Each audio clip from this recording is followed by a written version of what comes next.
প্রাথমিক শিক্ষা কর্মকর্তার ঘুষ নেওয়ার অডিও ভাইরাল। পিরোজপুরের নাজিরপুর উপজেলায় এক সহকারী শিক্ষক কর্তৃক উপজেলা প্রাথমিক শিক্ষা কর্মকর্তার সঙ্গে ঘুষ চাওয়ার কথোপকথনের অভিযোগ উঠেছে। এই সংক্রান্ত একটি অডিও সামাজিক যোগাযোগ মাধ্যমে ভাইরাল হয়েছে। এতে সমালোচনারও সৃষ্টি হয়েছে। এ ঘটনায় ভুক্তভোগী ওই সহকারী শিক্ষক মোহাম্মদ বেনজির ইসলাম প্রাথমিক শিক্ষা অধিদপ্তরের মহাপরিচালক বরাবর গত 24 ফেব্রুয়ারি একটি লিখিত অভিযোগ জমা দেন। মোহাম্মদ বেনজির ইসলাম নাজিরপুর উপজেলার 93 নম্বর উত্তর পূর্ব বানিয়ারী সরকারি প্রাথমিক বিদ্যালয়ে কর্মরত।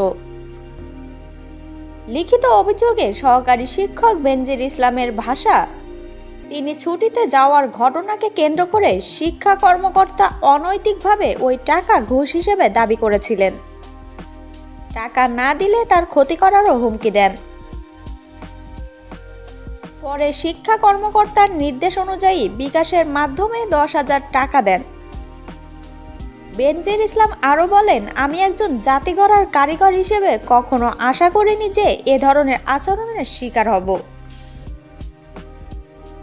অভিযোগ বিষয়ে উপজেলা শিক্ষা কর্মকর্তা হুনায়রা খানমের সঙ্গে যোগাযোগ করলেও তিনি কোনো তথ্য দিতে রাজি হননি এবং তার বিরুদ্ধে আনা অভিযোগ মিথ্যা বলেও দাবি করেন। বিদ্যালয়ের প্রধান শিক্ষক মোহাম্মদ জালিম হোসেন বলেন, আমি এ ব্যাপারে কিছু জানি না, তবে বেনজির ইসলামের কিছু অনিয়ম আছে বলেই আমি